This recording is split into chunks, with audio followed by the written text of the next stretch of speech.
అన్యాయపు సాక్ష్యమును పలుకుటకై దుష్టునితో నీవు కలియకూడదు. దుష్కార్యము జరిగించుటకై సమూహమును వెంబడించవద్దు. న్యాయమును త్రిప్పివేయుటకు సమూహముతో చేరి వ్యాజ్యములో సాక్ష్యము పలుకకూడదు. వ్యాజ్యమాడువాడు బీదవాడైనను వాని ఎడల పక్షపాతముగా నుండకూడదు.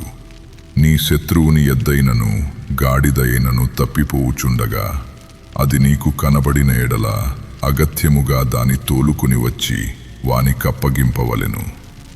నీవు నీ పగవాని గాడిద బరువు క్రింద పడియుండుట చూచి దాని నుండి తప్పింపకయుందునని నీవు అనుకొనినను అగత్యముగా వానితో కలిసి దాని విడిపింపవలెను. దరిద్రుని వ్యాజ్యములో న్యాయము విడిచి తీర్పు తీర్చకూడదు. అబద్ధమునకు దూరముగా నుండుము. నిరపరాధినైనను నీతిమంతునినైనను చంపకూడదు. నేను దుష్టుని నిర్దోషినిగా ఎంచను. లంచము తీసుకొనకూడదు. లంచము దృష్టిగలవానికి గ్రుడ్డితనము కలుగజేసి నీతిమంతుల మాటలకు అపార్థము చేయించును. పరదేశిని బాధింపకూడదు. పరదేశి మనస్సు ఎట్లుండునో మీరెరుగుదురు. మీరు ఐగుప్తు దేశములో పరదేశులయ్యుంటిరి గదా. 6 సంవత్సరములు నీ భూమిని విత్తి దాని పంట కూర్చుకొనవలెను. 7వ సంవత్సరమున దానిని బీడు విడువవలెను. అప్పుడు నీ ప్రజలలోని బీదలు తినిన తరువాత మిగిలినది అడవి మృగములు తినవచ్చును. నీ ద్రాక్ష తోట విషయములోను నీ ఒలీవ తోట విషయములోను అలాగుననే చెయ్యవలెను. 6 దినములు నీ పనులు చేసి నీ ఎద్దును నీ గాడిదయు నీ దాసి కుమారుడును పరదేశియు విశ్రమించునట్లు 7వ దినమున ఊరకయుండవలెను. నేను మీతో చెప్పిన వాటినన్నిటినీ జాగ్రత్తగా గైకొనవలెను. వేరొక దేవుని పేరు ఉచ్చరింపకూడదు.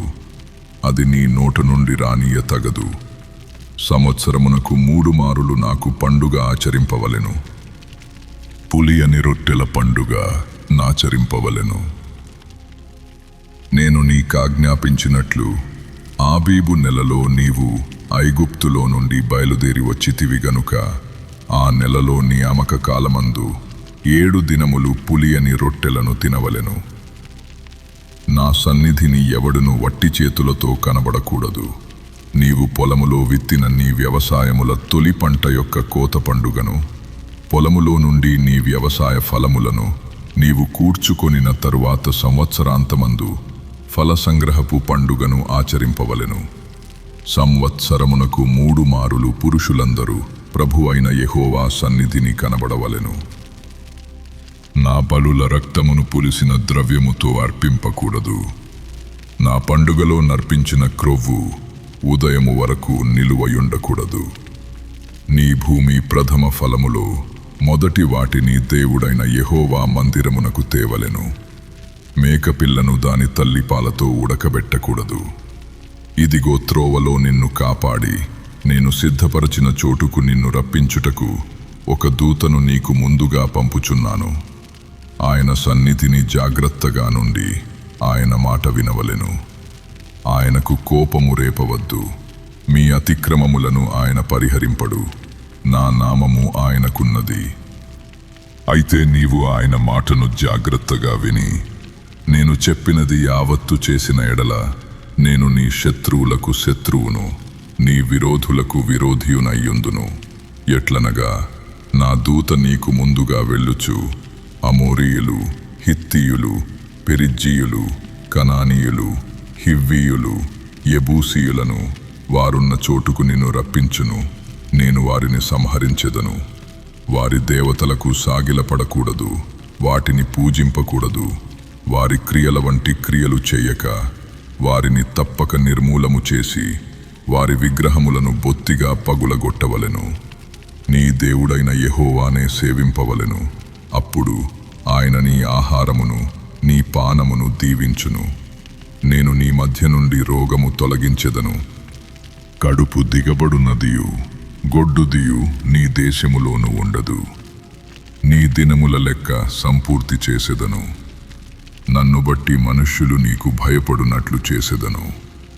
నీవు పోవు సర్వదేశముల వారిని ఓడగొట్టి నీ సమస్త శత్రువులు నీ ఎదుట నుండి పారిపోవునట్లు చేసెదను. మరియు పెద్ద కందిరీగలను నీకు ముందుగా పంపించెదను. అవి నీ ఎదుట నుండి హివ్వీయులను, కనానీయులను, హిత్తీయులను వెళ్ళగొట్టును.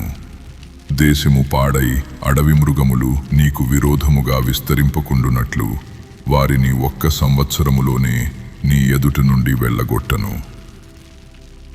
నీవు అభివృద్ధి పొంది ఆ దేశమును స్వాధీనపరుచుకుని వరకు క్రమక్రమముగా వారిని నీ ఎదుట నుండి వెళ్ళగొట్టెదను. మరియు ఎర్ర సముద్రము నుండి ఫిలిష్తీయుల సముద్రము వరకును, అరణ్యము నుండి నది వరకును నీ పొలిమేరలను ఏర్పరచెదను. ఆ దేశ నివాసులను నీ చేతికప్పగించెదను. నీవు నీ ఎదుట నుండి వారిని వెళ్ళగొట్టెదవు. నీవు వారితోనైనను వారి దేవతలతోనైనను నిబంధన చేసుకొనవద్దు. నీవు వారి దేవతలను సేవించిన ఎడల అది నీకు ఉరియగును గనుక వారు నీ చేత నాకు విరోధముగా పాపము చేయింపకుండునట్లు వారు నీ దేశములో నివసింపకూడదు.